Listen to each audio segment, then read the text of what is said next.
আসসালামু আলাইকুম। আশা করি বন্ধুরা আপনারা ভালো আছেন, সুস্থ আছেন এবং নিরাপদে আছেন। আপনাদের সুস্থতা এবং কল্যাণ কামনা করে এই পর্বের আলোচনা শুরু করছি। আজকের আলোচ্য বিষয় আখতারুজ্জামান ইলিয়াস। বন্ধুরা, আখতারুজ্জামান ইলিয়াস বাংলা গদ্য সাহিত্যের একটি উজ্জ্বল নক্ষত্র।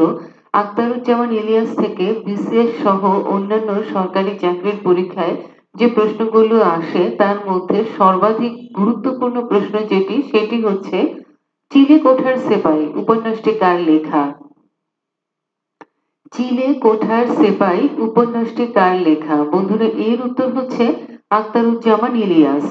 চিলে কোঠার সেপাই এই গ্রন্থটি আখতারুজ্জামান ইলিয়াসের লেখা একটি গ্রন্থ। বন্ধুরা, এটি আখতারুজ্জামান ইলিয়াসের লেখা একটি উপন্যাস। ৬৯-এর গণ অভ্যুত্থানের পটভূমিতে রচিত এই উপন্যাসটি অত্যন্ত বিখ্যাত এবং বাংলা সাহিত্যের একটি অমূল্য সম্পদ এবং এটি বিসিএস সহ অন্যান্য সরকারি চাকরির পরীক্ষায় আখতারুজ্জামান ইলিয়াস থেকে আসা প্রশ্নের মধ্যে সর্বাধিক সংখ্যক বার আসা প্রশ্ন। শুধু তাই নয়, বিসিএস পরীক্ষায় যে কয়েকজন সাহিত্যিকের প্রশ্নগুলো সচরাচর আসে এবং সবচেয়ে বেশি সংখ্যক বার আসে তার মধ্যে চিলে কোঠার সেপাই একটি। আমরা জানি বন্ধুরা, যেমনটি পূর্বে বলা হয়েছে, যেমন হুমায়ুন কবিরের নদী ও নারী, নুরুল মোমিনের নেমেসিস, আবু ইসাকের সূর্য দীঘল বাড়ি, আবু জাফর শামসুদ্দিনের পদ্মা মেঘনা যমুনা, ভাওয়ালগড়ের উপাখ্যান, ঠিক তেমনি আখতারুজ্জামান ইলিয়াসের চিলে কোঠার সেপাই অত্যন্ত গুরুত্বপূর্ণ একটি প্রশ্ন। এবং যদি সংখ্যা গণনা করতে যান তবে এই প্রশ্নগুলোর সংখ্যা গুণে শেষ করা যাবে না যে কত সংখ্যক বার এই প্রশ্নগুলো এসেছে। বন্ধুরা, একটি বিষয় বারংবার করে বলা হয়, বিষয়টি হচ্ছে প্রত্যেকটি প্রশ্নই গুরুত্বপূর্ণ। যে প্রশ্নটি একবার এসেছে সেই প্রশ্নটি বাদ দেওয়ার কোনো অবকাশ নেই, কারণ আধুনিক যুগ থেকে 15টি প্রশ্ন হবে, 15টি প্রশ্নের জন্য 15 নম্বর। বন্ধুরা, এর জন্য সাহিত্যিক রয়েছেন আনুমানিক 130 জন। তার মানে খুব সহজেই বোঝা যাচ্ছে যে 15 জন সাহিত্যিক থেকে 15টি প্রশ্ন হবে। তাহলে আপনি কাকে বাদ দিয়ে কাকে পড়বেন? প্রত্যেককেই পড়তে হবে। প্রত্যেককেই পড়তে হবে, প্রত্যেকের প্রত্যেকটি সাহিত্য কর্ম সম্বন্ধেই জানতে হবে। এবং বারংবার যে অনুরোধটি আমি করে থাকি যে 100 জন সাহিত্যিককে আপনারা আগে আয়ত্ত করে নেন। আখতারুজ্জামান ইলিয়াস হতে পারে, আহমদ ছফা হতে পারে, সিকান্দার আবু জাফর হতে পারে, আবু জাফর ওবায়দুল্লাহ হতে পারে, আবু জাফর শামসুদ্দিন হতে পারে, হুমায়ুন কবির হতে পারে, আবুল মনসুর আহমদ হতে পারে, সৈয়দ মুজতবা আলী হতে পারে, ডাক্তার মোহাম্মদ লুৎফর রহমান হতে পারে, মোতাহার হোসেন চৌধুরী হতে পারে। এইরকম 100 জন সাহিত্যিককে আপনারা আগে আয়ত্ত করে নেন, কারণ তাদের প্রশ্নের সংখ্যাটা তুলনামূলকভাবে কম। সর্বাধিক হয়তো 50টি প্রশ্ন হতে পারে, কোনো ক্ষেত্রে একটি প্রশ্ন থাকতে পারে। দিলারা হাশেমের কথা যদি ধরেন, তার একটি প্রশ্ন, ঘর মন জানালা, একটি প্রশ্ন পড়লেই যথেষ্ট। তারপরে আরো কিছু সংখ্যক প্রশ্ন আছে। শাহাদাত হোসেন ধরতে পারেন, তার বিখ্যাত গ্রন্থগুলোর মধ্যে রয়েছে মসনদের মোহ, তার বিখ্যাত নাটক সোনার কাঁকন, তার বিখ্যাত উপন্যাস। এরকম কয়েকজন সাহিত্যিককে, 100 জন সাহিত্যিককে বাছাই করে নিলে আপনার এই আশঙ্কা এবং এই ঝুঁকিটা কমে যাবে। বাকি 20 জন সাহিত্যিক, এমন একজন সাহিত্যিককে আপনি বাছাই করলেন যার প্রশ্নের সংখ্যা 500, আসবে তো একটি প্রশ্ন। 500 প্রশ্ন পড়তে গিয়ে দেখা গেল যে আপনি একটি প্রশ্ন আসতেও পারে, নাও আসতে পারে, কিন্তু আপনি আপনার পরীক্ষাকে ঝুঁকিতে ফেলে দিলেন। দেখা গেল আসলো না প্রশ্ন, আর আপনি 100 জন সাহিত্যিককে আয়ত্ত করতে পারলেন না, আয়ত্ত করলেন 8 জন কিংবা 10 জন সাহিত্যিক। সেই 8 জন বা 10 জন সাহিত্যিক থেকে সেই বছরের প্রশ্নপত্রে প্রশ্নই আসলো না। সেক্ষেত্রে আপনার পরীক্ষাটি কিন্তু অনেক বেশি খারাপ হয়ে যেতে পারে। কাজেই আমি বারংবার অনুরোধ করে থাকি বন্ধুরা, 100 জন সাহিত্যিককে বাছাই করে নেন। আনুমানিক সাহিত্যিক আছেনই হয়তো 130 জন, 100 জনকে আপনি আয়ত্ত করে নেন। যেভাবে ধারাবাহিকভাবে আমরা বলে যাচ্ছি, আপনি এইভাবে প্রশ্নগুলোকে আয়ত্ত করে নেন, আপনার মনেই হবে না যে আপনি পরীক্ষার প্রস্তুতি নিচ্ছেন। তার কারণ হচ্ছে প্রশ্নের সংখ্যা কম। আপনি যদি সূর্য দীঘল বাড়ি দিয়ে শুরু করেন, আবু ইসাককে দিয়ে শুরু করেন, কয়টি প্রশ্ন আছে? অল্প সংখ্যক প্রশ্ন, কিন্তু প্রত্যেকটি প্রশ্ন অধিক সংখ্যক গুরুত্বপূর্ণ এবং অসংখ্য বার এসেছে। আপনি যদি আখতারুজ্জামান ইলিয়াসকে দিয়ে শুরু করেন, কতটি প্রশ্ন আছে? চিলে কোঠার সেপাই, খোয়াবনামা, কয়েকটি উপন্যাস, কয়েকটি গল্প গ্রন্থ, দুধে ভাতে উৎপাত, অন্য ঘরে অন্য স্বর, খুব অল্প সংখ্যক প্রশ্ন হতে পারে 20টার মতো প্রশ্ন, তার মধ্যে একটি প্রশ্নে দেখা যাচ্ছে যে সর্বাধিক সংখ্যক বার এসেছে। এক চিলে কোঠার সেপাইকে নিয়ে কত সংখ্যক বার প্রশ্ন এসেছে। আপনি যদি আহমেদ সবাকে দিয়ে শুরু করেন, যদ্যপি আমার গুরু, এই একটি প্রশ্নে অসংখ্য বার এসেছে। কাজে আপনি যদি 100 জন সাহিত্যিককে আগে আয়ত্ত করে নেন বা শুরুতে আয়ত্ত করে নেন, সেক্ষেত্রে আপনি অনেক বেশি আত্মবিশ্বাসী হয়ে উঠবেন, আপনার মনোবল অনেক বেশি বেড়ে যাবে এবং বাকি 20 জন বা আনুমানিক 30 জন সাহিত্যিককে আয়ত্ত করতে আপনার একেবারেই সময় লাগবে না, কারণ আত্মবিশ্বাসের ডানায় ভর করে আপনি পৌঁছে যাবেন সাফল্যের চূড়ান্ত শিখরে। বন্ধুরা, আমরা পরবর্তী প্রশ্নে চলে আসছি। আমরা আলোচনা করছিলাম চিলে কোঠার সেপাই এই উপন্যাস গ্রন্থটিকে নিয়ে। এটি আখতারুজ্জামান ইলিয়াসের লেখা একটি বিখ্যাত উপন্যাস। এটি বাংলা সাহিত্যের একটি বিখ্যাত উপন্যাস এবং অনবদ্য একটি গ্রন্থ, এবং এই গ্রন্থটি রচিত হয়েছিল 69-এর গণ অভ্যুত্থানকে কেন্দ্র করে। অর্থাৎ 69-এর গণ অভ্যুত্থান এই উপন্যাসের পটভূমি বা এই উপন্যাসের মূল স্থান, এই জায়গা থেকেই রচিত হয়েছিল এই উপন্যাসটি। এর কিছু বিখ্যাত চরিত্র রয়েছে বন্ধুরা, তারা হচ্ছে ওসমান, খিজির, আনোয়ার। গণ অভ্যুত্থান অর্থাৎ 69-এর গণ অভ্যুত্থান বাংলাদেশের স্বাধীনতা আন্দোলনের একটি গুরুত্বপূর্ণ ধাপ।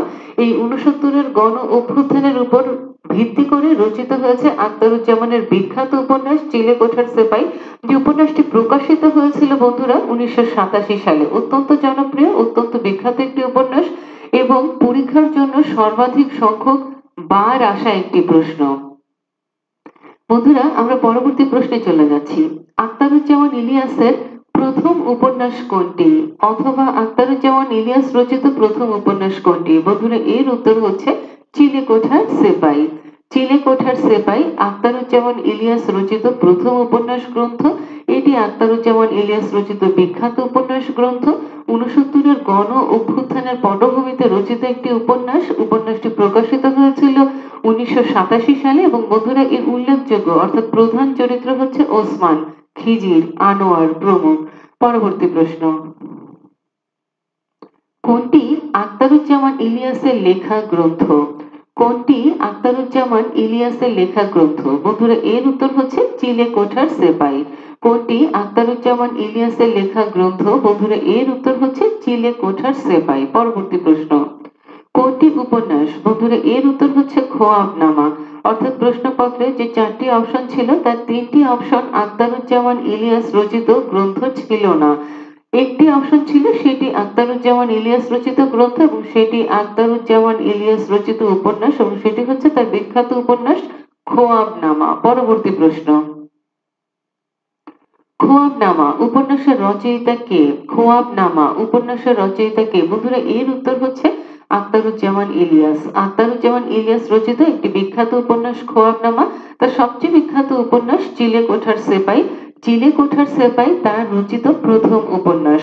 বন্ধুরা, আমরা খোয়াবনামায় ফিরে আসছি। খোয়াবনামা আখতারুজ্জামান ইলিয়াস রচিত একটি বিখ্যাত উপন্যাস। বন্ধুরা, এই উপন্যাসে অনেকগুলো ঐতিহাসিক উপাদান রয়েছে। রয়েছে তেভাগা আন্দোলন, রয়েছে 1943 সালের মন্বন্তর, রয়েছে ফকির বিদ্রোহ, রয়েছে সন্ন্যাসী বিদ্রোহ। এইসব ঐতিহাসিক উপাদানের উপর ভিত্তি করে রচিত হয়েছে আখতারুজ্জামান ইলিয়াসের বিখ্যাত উপন্যাস, সেটি হচ্ছে খোয়াবনামা। এবং এই ঐতিহাসিক উপাদানগুলো আখতারুজ্জামানের রচিত এই বিখ্যাত উপন্যাস খোয়াবনামার মূল উপজীব্য বিষয়। বন্ধুরা, আমরা পরবর্তী প্রশ্নে চলে যাচ্ছি। দুধে ভাতে উৎপাত গল্পগ্রন্থের রচয়িতা কে? দুধে ভাতে উৎপাত গল্প গ্রন্থের রচয়িতা কে? বন্ধুরা, এর উত্তর হচ্ছে আখতারুজ্জামান ইলিয়াস। দুধে ভাতে উৎপাত এই গল্প গ্রন্থের রচয়িতা আখতারুজ্জামান ইলিয়াস। বন্ধুরা, পরবর্তী প্রশ্ন, দুধে ভাতে উৎপাত আখতারুজ্জামান ইলিয়াসের কোন জাতীয় রচনা? দুধে ভাতে উৎপাত আখতারুজ্জামান ইলিয়াসের কোন জাতীয় রচনা? বন্ধুরা, এর উত্তর হচ্ছে গল্প অথবা গল্প গ্রন্থ। দুধে ভাতে উৎপাত আখতারুজ্জামান ইলিয়াস রচিত একটি বিখ্যাত গল্প বা গল্প গ্রন্থ। বন্ধুরা, পরবর্তী প্রশ্নে চলে যাচ্ছি। 69-এর গণ অভ্যুত্থানের প্রেক্ষাপটে রচিত উপন্যাস কোনটি, অথবা নিচের কোন উপন্যাসটি 69-এর গণ অভ্যুত্থানের প্রেক্ষাপটে রচিত উপন্যাস? বন্ধুরা, এর উত্তর হচ্ছে চিলে কোঠার সেপাই। চিলে কোঠার সেপাই 69-এর গণ অভ্যুত্থানের প্রেক্ষাপটে রচিত উপন্যাস এটি আখতারুজ্জামান ইলিয়াস রচিত বিখ্যাত উপন্যাস। এটি আখতারুজ্জামান ইলিয়াস রচিত প্রথম উপন্যাস। এটি 69-এর গণ অভ্যুত্থানের প্রেক্ষাপটে রচিত উপন্যাস। এটি বাংলা সাহিত্যের বিখ্যাত উপন্যাসগুলোর মধ্যে অন্যতম এবং বাংলা সাহিত্যের অন্যতম গুরুত্বপূর্ণ অমূল্য সম্পদ। এবং এই উপন্যাসটি প্রকাশিত হয়েছিল 1987 সালে। এর প্রধান চরিত্র হচ্ছে ওসমান, খিজির, আনোয়ার প্রমুখ। বন্ধুরা, আমরা পরবর্তী প্রশ্নে চলে যাই। 69-এর গণ অভ্যুত্থান কেন্দ্রিক উপন্যাস কোনটি? 69-এর গণ অভ্যুত্থান কেন্দ্রিক উপন্যাস কোনটি? বন্ধুরা, এর উত্তর হচ্ছে চিলে কোঠার সেপাই। পরবর্তী প্রশ্ন, চিলে কোঠার সেপাই উপন্যাসের লেখক কে? চিলে কোঠার সেপাই উপন্যাসের লেখক কে? বন্ধুরা, এর উত্তর হচ্ছে আখতারুজ্জামান ইলিয়াস। পরবর্তী প্রশ্ন, দোজখের ওম গল্পগ্রন্থটি কার রচনা? দোজখের ওম গল্পগ্রন্থটি কার রচনা? বন্ধুরা, এর উত্তর হচ্ছে আখতারুজ্জামান ইলিয়াস। আখতারুজ্জামান ইলিয়াসের একটি বিখ্যাত গল্প দোজখের ওম, তার আরেকটি বিখ্যাত গল্প দুধে ভাতে উৎপাত। পরবর্তী প্রশ্ন, অন্য ঘরে অন্য স্বর, অন্য ঘরে অন্য স্বর গল্পটির রচয়িতা কে? বন্ধুরা, এর উত্তর হচ্ছে আখতারুজ্জামান ইলিয়াস। অন্য ঘরে অন্য স্বর এই গল্পটির রচয়িতা আখতারুজ্জামান ইলিয়াস। পরবর্তী প্রশ্ন, মিলির হাতে স্টেন গান গল্পটির রচয়িতা কে? মিলির হাতে স্টেন গান গল্পটির রচয়িতা কে? বন্ধুরা, এর উত্তর হচ্ছে আখতারুজ্জামান ইলিয়াস। আখতারুজ্জামান ইলিয়াসের রচিত বিখ্যাত গল্পগুলো বন্ধুরা আপনাদের সকলেরই জানা। দুধে ভাতে উৎপাত, দোজখের ওম, এই গল্পগ্রন্থগুলো অত্যন্ত বিখ্যাত। তার বিখ্যাত গল্পগুলোর মধ্যে রয়েছে অন্য ঘরে অন্য স্বর, মিলির হাতে স্টেন গান। প্রত্যেকটি থেকে প্রশ্ন এসেছে, অসংখ্য বার প্রশ্ন এসেছে। তবে গল্পগ্রন্থের মধ্যে সর্বাধিক সংখ্যক বার আসা প্রশ্ন দুধে ভাতে উৎপাত, তার পরবর্তী অবস্থানে রয়েছে অন্য ঘরে অন্য স্বর, তার পরবর্তী অবস্থানে রয়েছে মিলির হাতে স্টেন গান। বন্ধুরা, পরবর্তী প্রশ্ন, খোঁয়ারি গল্পটির রচয়িতা কে? খোঁয়ারি গল্পটির রচয়িতা কে? বন্ধুরা, এর উত্তর হচ্ছে আখতারুজ্জামান ইলিয়াস। দুধে ভাতে উৎপাত এই গল্পগ্রন্থটি থেকে আখতারুজ্জামানের লেখা গল্পগ্রন্থের মধ্যে সর্বাধিক সংখ্যক প্রশ্ন এসেছে। দুধে ভাতে উৎপাতের পরের অবস্থানে রয়েছে বন্ধুরা দোজখের ওম। দোজখের ওমের পরবর্তী অবস্থানে রয়েছে অন্য ঘরে অন্য স্বর, তার পরের অবস্থানে রয়েছে মিলির হাতে স্টেন গান। বন্ধুরা, আমরা পরবর্তী প্রশ্নে চলে আসছি। খোঁয়ারি গল্পটির রচয়িতা কে? এর উত্তর হচ্ছে আখতারুজ্জামান ইলিয়াস। তার পরবর্তী প্রশ্নটি হচ্ছে বন্ধুরা, নিরুদ্দেশে যাত্রা গল্পটির লেখক কে? এর উত্তর হচ্ছে আখতারুজ্জামান ইলিয়াস। আখতারুজ্জামান ইলিয়াসের লেখা নিরুদ্দেশে যাত্রা এই গল্পটি থেকে প্রশ্ন এসেছে, অসংখ্য বার এসেছে। বন্ধুরা, একটি প্রশ্ন এত সংখ্যক বার এসেছে, এটি তো গণনা করে শেষ করা যাবে না যে আসলে কতবার এসেছে। হতে পারে 100 বার, হতে পারে 200 বার, কোনো প্রশ্ন হয়তো এসেছে 120 বার, 130 বার। এটি তো বন্ধু গণনা করে বের করা যাবে না বা সম্ভব নয়। তবে যে প্রশ্নগুলো সর্বাধিক সংখ্যক বার এসেছে সেই প্রশ্নগুলোর অবস্থান খুব কাছাকাছি, কোনো প্রশ্নই বাদ দেওয়ার আদতে কোনো রকমের অবকাশ নেই। বন্ধুরা, আমরা পরবর্তী প্রশ্নে চলে যাই। রেইনকোট গল্পটির রচয়িতা কে? রেইনকোট গল্পটির রচয়িতা কে? বন্ধুরা, এর উত্তর হচ্ছে আখতারুজ্জামান ইলিয়াস।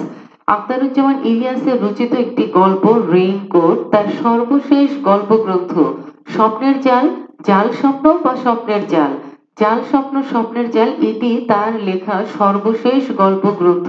এই গল্পগ্রন্থের একটি গল্প হচ্ছে রেইনকোট। বন্ধুরা, এই রেইনকোট নিয়ে বেশ কয়েকবার প্রশ্ন এসেছে। বন্ধুরা, এটি আখতারুজ্জামান ইলিয়াসের লেখা একটি গল্প। এই নামে একটি চলচ্চিত্র আছে, যদিও এটি আমাদের দেশের চলচ্চিত্র নয়, ভারতীয় বাংলার চলচ্চিত্র, তবে সেটি আমাদের চলচ্চিত্র নয়। যেহেতু নামটি কাছাকাছি বন্ধুরা, এই জন্য বললাম, এই জন্য বিষয়টির উল্লেখ করলাম, এটি আপনাদের পরীক্ষার সঙ্গে সংযুক্ত নয়। রেইনকোট আখতারুজ্জামান ইলিয়াসের লেখা একটি গল্প এবং এটি হচ্ছে তার সর্বশেষ গল্পগ্রন্থ জাল স্বপ্ন স্বপ্নের জাল, এই গল্প গ্রন্থের একটি গল্প।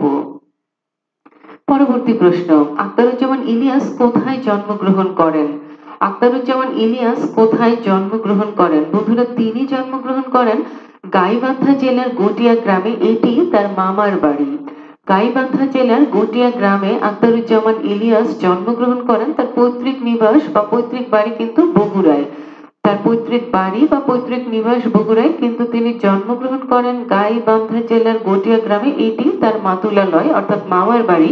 বন্ধুরা, আখতারুজ্জামান ইলিয়াস মূলত একজন কথা সাহিত্যিক। তিনি বিখ্যাত কিছু প্রবন্ধও লিখেছেন। সেই প্রশ্নে আমরা আসব, যে প্রশ্নটি অনেকবার এসেছে। প্রবন্ধ থেকে আসা প্রশ্নগুলোর মধ্যে আখতারুজ্জামান ইলিয়াসের লেখা প্রবন্ধ গ্রন্থটি থেকে যে প্রশ্নটি আসে সেটি অত্যন্ত গুরুত্বপূর্ণ। আমরা প্রবন্ধের কথা মাঝে মধ্যেই বলি, আমরা প্রাবন্ধিক নিয়ে পড়বো যখন আমরা কাজী মোতাহার হোসেন চৌধুরীকে নিয়ে পড়বো। আরো অনেকে রয়েছেন, আরো অনেক বিখ্যাত লেখক রয়েছেন, মনীষীগণ রয়েছেন যারা অনেক বিখ্যাত প্রবন্ধগুলো লিখেছেন। সেই জায়গাগুলোতে যখন আমরা জানবো বা যাব, তখন আমরা এই প্রশ্নগুলোর উদ্রেক করব, এই বিষয়গুলোর উদ্রেক করব, উল্লেখ করব এবং আমরা সেগুলো জানতে পারবো। বন্ধুরা, আমরা আখতারুজ্জামানের জীবন কাল নিয়ে জানছিলাম বা পড়ছিলাম। আমরা সেই প্রসঙ্গে আবারও ফিরে আসি। আখতারুজ্জামান ইলিয়াস জন্মগ্রহণ করেন 1943 সালের 12ই ফেব্রুয়ারি। 1943 সালের 12ই ফেব্রুয়ারিতে তিনি জন্মগ্রহণ করেন এবং তিনি মৃত্যুবরণ করেন 1997 সালের 4 জানুয়ারি। বন্ধুরা, অত্যন্ত ক্ষণজন্মা এই মানুষটি বাংলা সাহিত্যকে সমৃদ্ধ করেছেন অত্যন্ত বিখ্যাত কিছু গ্রন্থ দিয়ে, যা বাংলা সাহিত্যের অমূল্য সম্পদ। তিনি ক্যান্সারে মারা যান, অকালে এই মানুষটি চলে যায় আমাদের থেকে। আমরা এই বিখ্যাত সাহিত্যিক, এই লেখকের প্রতি জানাচ্ছি আমাদের কৃতজ্ঞতা, আমাদের শ্রদ্ধা। বন্ধুরা, আখতারুজ্জামান ইলিয়াস বাংলা একাডেমি পুরস্কার লাভ করেন 1962 সালে। 1962 সালে তিনি বাংলা একাডেমি পুরস্কার লাভ করেন। আর যেমনটি আমরা জানি বন্ধুরা, আপনারা সকলেই জানেন, তিনি মূলত ছিলেন কথা সাহিত্যিক। তিনি লেখা শুরু করেছিলেন চিলেকোঠার সেপাই দিয়ে। এই একটি উপন্যাস আখতারুজ্জামান ইলিয়াসকে অমরত্ব এনে দেওয়ার জন্য যথেষ্ট। তারপরেও তিনি অসংখ্য অমূল্য গ্রন্থ আমাদেরকে উপহার দিয়েছেন। বন্ধুরা, আমরা পরবর্তী প্রশ্নে চলে যাচ্ছি। সংস্কৃতির ভাঙা সেতু গ্রন্থটি কে রচনা করেন? সংস্কৃতির ভাঙা সেতু গ্রন্থটি কে রচনা করেন? অত্যন্ত অসাধারণ নাম এবং বিষয়বস্তুতে রয়েছে অভিনবত্ব। সংস্কৃতির ভাঙা সেতু গ্রন্থটি কে রচনা করেন? বন্ধুরা, এই গ্রন্থটি রচনা করেন আখতারুজ্জামান ইলিয়াস এবং এটি তার বিখ্যাত প্রবন্ধ গ্রন্থ। বন্ধুরা, আমরা পরবর্তী প্রশ্নে চলে যাচ্ছি।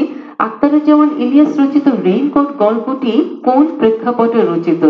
আখতারুজ্জামান ইলিয়াস রচিত রেইনকোট গল্পটি কোন প্রেক্ষাপটে রচিত? বন্ধুরা, যেমনটি পূর্বে বলেছি, এই নামে একটি চলচ্চিত্র আছে, তবে সেটি আমাদের দেশের চলচ্চিত্র নয়, সেটি ভারতীয় বাংলা চলচ্চিত্র। প্রখ্যাত অভিনেত্রী ঐশ্বরিয়া রায় ওই চলচ্চিত্রটিতে অভিনয় করেছিলেন, কিন্তু সেটি আমাদের দেশের চলচ্চিত্র নয়। এবং আমাদের বিখ্যাত সাহিত্যিক আখতারুজ্জামান ইলিয়াসের লেখা রেইনকোটের সঙ্গে ওই রেইনকোটের আদতে কোনো সম্পর্ক নেই। দুটি ভিন্ন বিষয়, ভিন্ন প্রেক্ষাপট, ভিন্ন ভূখণ্ডে নির্মিত দুটি ভিন্ন বিষয়বস্তু। রেইনকোট নিয়ে কথা হচ্ছিল বন্ধুরা, আমরা পড়ছিলাম রেইনকোট নিয়ে। এর বিষয়বস্তু কি? এর বিষয়বস্তু হচ্ছে 71-এর মুক্তিযুদ্ধ, আমাদের মহান মুক্তিযুদ্ধ। এই গল্পটির বিষয়বস্তু বন্ধুরা আখতারুজ্জামান ইলিয়াসের লেখা সর্বশেষ গল্পগ্রন্থ জাল স্বপ্ন, স্বপ্নের জাল। এই গল্পগ্রন্থের একটি অনবদ্য গল্প হচ্ছে রেইনকোট, যার বিষয়বস্তু হচ্ছে আমাদের মহান মুক্তিযুদ্ধ, আমাদের মহান স্বাধীনতা সংগ্রাম। বন্ধুরা, যেহেতু মহান মুক্তিযুদ্ধের কথা এলো, আমরা এই মহান মুক্তিযুদ্ধে যারা শহীদ হয়েছেন সেই সকল বীর যোদ্ধাদেরকে জানাচ্ছি আমাদের বিনম্র শ্রদ্ধা এবং অভিবাদন। বন্ধুরা, মুক্তিযুদ্ধের সময়কার ঢাকার পরিস্থিতি নিয়ে এই গল্পটি রচিত হয়েছিল। মুক্তিযুদ্ধের সময়কার ঢাকা, অবরুদ্ধ ঢাকা, এই ঢাকার পরিস্থিতি এই গল্পটির মূল বিষয়বস্তু এবং এই গল্পের কথক হচ্ছে নুরুল হুদা। নুরুল হুদা এই গল্পের কথক। মূলত নুরুল হুদার জবানিতেই এই গল্পের ঘটনা বা ঘটনাবলী বিবৃত হয়েছে বা বর্ণিত হয়েছে। জাল স্বপ্ন, স্বপ্নের জাল সর্বশেষ গল্পগ্রন্থ আখতারুজ্জামান ইলিয়াসের। এই গল্পগ্রন্থের একটি অনবদ্য গল্প রেইনকোট, যার বিষয়বস্তু হচ্ছে 71-এর মুক্তিযুদ্ধ, আমাদের মহান মুক্তিযুদ্ধ, আমাদের মহান স্বাধীনতা সংগ্রাম এবং মহান মুক্তিযুদ্ধের সময়কালে অবরুদ্ধ ঢাকার যে পরিস্থিতি, সেই পরিস্থিতি এই গল্পে পরিস্ফুট হয়েছে, প্রতিফলিত হয়েছে, তার ঘটনাবলী বা বিবৃত হয়েছে। বন্ধুরা, আমরা পরবর্তী প্রশ্নে চলে যাই। চিলেকোঠার সেপাই উপন্যাসের বিষয়বস্তু কি? চিলেকোঠার সেপাই উপন্যাসের বিষয়বস্তু কি? এর উত্তর হচ্ছে 69-এর গণ অভ্যুত্থান। 1969 সালে ঘটা গণ অভ্যুত্থান, যেটি 69-এর গণ অভ্যুত্থান নামে সমধিক পরিচিত। বললেই বুঝতে পারি বন্ধুরা, 69-এর গণ অভ্যুত্থান। এই 69-এর গণ অভ্যুত্থানের পটভূমিতে রচিত উপন্যাস কোনটি? চিলে কোঠার সেপাই আখতারুজ্জামান ইলিয়াসের বিখ্যাত উপন্যাস, তার রচিত প্রথম উপন্যাস। বন্ধুরা, আখতারুজ্জামান ইলিয়াসের যে প্রশ্নগুলো আসে সেগুলো সবই আমরা পড়ে ফেললাম, আপনারা সবই জানেন, বোঝেন এবং আপনাদের সবই আয়ত্তে আছে। শুধু নতুন করে একটু নাড়া দেওয়া, একটু নাড়াচাড়া করা, আর একবার একটু দেখে নেওয়া। আপনারা জানেন না এমনটি নয়, আপনারা সবই জানেন, কারণ আপনাদের সবকিছু সম্বন্ধেই সমধিক নলেজ আছে, জ্ঞান আছে, যেহেতু আপনারা প্রতিযোগিতামূলক পরীক্ষায় অবতীর্ণ হবেন এবং আপনারা আপনাদের কাঙ্ক্ষিত লক্ষ্যে পৌঁছতে চান, কাজে সবকিছু সম্বন্ধেই আপনাদের জানা আছে। শুধু আরেকবার একটু দেখে নেওয়া, আরেকবার একটু স্মরণ করে নেওয়া, যাতে জিনিসটি যেভাবে আপনি পড়েছেন স্মৃতিতে সেভাবেই সংরক্ষিত আছে কিনা সেইটি একটু পরীক্ষা করে নেওয়া। বন্ধুরা, আরেকবার আমরা তার সাহিত্যকর্ম সম্বন্ধে জানছি। এই ক্ষণজন্মা সাহিত্যিককে আমরা আমাদের শ্রদ্ধা জানাচ্ছি, আমরা আমাদের কৃতজ্ঞতা জানাচ্ছি। তার বিখ্যাত উপন্যাস চিলেকোঠার সেপাই, আরেকটি হচ্ছে খোয়াবনামা, দুটি বিখ্যাত। চিলেকোঠার সেপাই সর্বাধিক সংখ্যক বার এসেছে, তার পরবর্তী অবস্থানে রয়েছে খোয়াবনামা। এবং খোয়াবনামা বন্ধুরা আপনারা জানেন যে এখানে ঐতিহাসিক অনেক ঘটনা রয়েছে।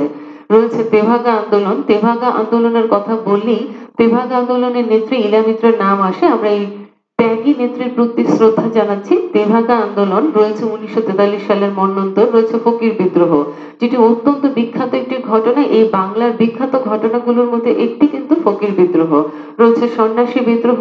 এই সবকিছু মিলে, এই সবকিছু ঐতিহাসিক উপাদান মিলে লেখা একটি উপন্যাস হচ্ছে খোয়াবনামা। অত্যন্ত বিখ্যাত একটি উপন্যাস, অত্যন্ত জনপ্রিয় একটি উপন্যাস। আর চিলেকোঠার সেপাই, যার জন্য কোনো বিশেষণই যথেষ্ট নয়, সব বিশেষণই এর জন্য কম পড়ে যাবে। বন্ধুরা, আমরা তার গল্প গ্রন্থ নিয়ে একটু কথা বলি। তার বিখ্যাত গল্পগ্রন্থ দুধে ভাতে উৎপাত। যেমন তার অসাধারণ নাম, তেমনি তার কাহিনী বা বিষয়বস্তুতে রয়েছে অভিনবত্ব। দুধে ভাতে উৎপাত, দোজখের ওম, অত্যন্ত চমৎকার এবং অসাধারণ কিছু নাম এই গল্পগ্রন্থগুলো। দুধে ভাতে উৎপাত, দোজখের ওম, অন্য ঘরে অন্য স্বর, মিলির হাতে স্টেন গান, খোয়ারি, জাল স্বপ্ন স্বপ্নের জাল। বন্ধুরা, আপনারা জানেন যে জাল স্বপ্ন স্বপ্নের জাল আখতারুজ্জামান ইলিয়াস রচিত সর্বশেষ গল্পগ্রন্থ। তাহলে বন্ধুরা আরেকবার জেনে নিই, দুধে ভাতে উৎপাত বিখ্যাত গল্পগ্রন্থ দোজখের ওম। আরেকটি বিখ্যাত গল্পগ্রন্থ অন্য ঘরে অন্য স্বর, মিলির হাতে স্টেন গান, স্বপ্নের জাল, জাল স্বপ্ন স্বপ্নের জাল, খোয়ারি। বন্ধুরা, এই গল্পগ্রন্থের নামটি একটু বিশেষভাবে মনে রাখবেন। মনে হচ্ছে একটু উলট পুলট, জাল স্বপ্ন স্বপ্নের জাল, এটি হচ্ছে এই গল্পগ্রন্থের নাম। বন্ধুরা, তার বিখ্যাত গল্পগুলো নিয়ে আমরা একটু আলোচনা করি। রেইনকোট, যেটি নিয়ে আলোচনা হয়েছে বন্ধুরা, এবং এটি থেকে বেশ কয়েকবার প্রশ্ন এসেছে।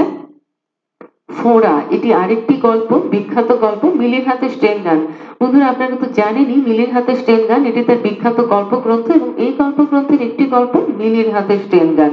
নিরুদ্দেশে যাত্রা, এটি আরেকটি গল্প। তাহলে গল্পগুলো আরেকবার জেনে নেই বন্ধুরা। রেইনকোট অত্যন্ত বিখ্যাত, আপনারা জানেন 71-এর মুক্তিযুদ্ধ, আমাদের মহান মুক্তিযুদ্ধ, আমাদের মহান স্বাধীনতা সংগ্রাম, এই গল্পটির বিষয়বস্তু এই সময় অবরুদ্ধ ঢাকার পরিস্থিতি বর্ণিত হয়েছে এই গল্পে। এই গল্পের কথক হচ্ছে নুরুল হুদা, তার জবানিতে এই ঘটনাগুলো বিবৃত হয়েছে, অর্থাৎ পাঠকের সঙ্গে তিনি এক ধরনের সংলাপের মাধ্যমে বলে গেছেন। আমরা যেটাকে বলি কথক, তিনি গল্প করেছেন, সেইভাবে আমরা জেনেছি। এই গল্পের কথককে নুরুল হুদা। বন্ধুরা, ফোড়া, মিলির হাতে স্টেন গান, নিরুদ্দেশে যাত্রা। আর তার বিখ্যাত প্রবন্ধ গ্রন্থ, যেটি থেকে অসংখ্য বার প্রশ্ন এসেছে, সংস্কৃতির ভাঙ্গা সেতু। সংস্কৃতির ভাঙ্গা সেতু, সংস্কৃতির ভাঙ্গা সেতু, নতুন করে বলবার আসলেই কোনো রকমের কোনো প্রয়োজন নেই বন্ধুরা। এই পর্বের আলোচনা শেষ হয়ে গেল। আমরা এই ঘনজন্মা সাহিত্যিককে আবারও আমাদের বিনম্র শ্রদ্ধা জানাচ্ছি, কৃতজ্ঞতা জানাচ্ছি। তিনি অসাধারণ কিছু গ্রন্থ দিয়ে বাংলা সাহিত্যকে সমৃদ্ধ করেছেন। তার লেখা উপন্যাস, প্রবন্ধ, ছোট গল্প, গল্প বাংলা সাহিত্যের অমূল্য সম্পদ। তিনি ক্যান্সারে মারা গেছেন, যদি তিনি মারা না যেতেন আমরা আরো অনেক কিছু পেতাম তার কাছ থেকে। এই অপূর্ণতা থেকেই যাবে। তার প্রতি কৃতজ্ঞতা শ্রদ্ধা জানিয়ে এই পর্বের আলোচনা শেষ করছি বন্ধুরা। ইনশাল্লাহ এই পর্বের আলোচনা আপনাদের প্রস্তুতিতে সহায়ক ভূমিকা পালন করবে। ইনশাল্লাহ আপনারা এই চ্যানেলটিকে সাবস্ক্রাইব করে দিবেন এবং বেল আইকনটিকে প্রেস করে দিবেন এবং আমাদের মনোবলকে অটুট রাখতে সহায়ক ভূমিকা পালন করবেন। বন্ধুরা, আপনারা ভালো থাকুন, সুস্থ থাকুন, নিরাপদে থাকুন, এটা আমাদের একান্ত কামনা। সর্বোপরি আপনাদের সফলতার জন্য দোয়া করছি। আর বারংবার যে কথাটি বলেই থাকি বন্ধুরা, আত্মবিশ্বাস হারাবেন না, মনোবলকে অটুট রাখবেন, নিজের ক্ষমতা, নিজের শক্তির উপর ভরসা রাখবেন। আপনি কখনোই সাধারণ না, আপনি অবশ্যই অসাধারণ। মনে রাখবেন, পৃথিবীতে আল্লাহ যে মানুষগুলোকে পাঠিয়েছেন কাউকে তিনি সাধারণ করে সৃষ্টি করেননি। প্রত্যেকের মধ্যেই রয়েছে অসাধারণত্ব, শুধু সেই বিষয়টাকে জেনে নেবার প্রয়োজন। যেমন করে আমাদের কবি বলেছেন, আমি হঠাৎ নিজেরে চিনিয়া ফেলিয়াছি, আমার খুলিয়া গিয়াছে সব দ্বার। ঠিক সেই রকম করে বন্ধুরা নিজেকে চিনে নিন।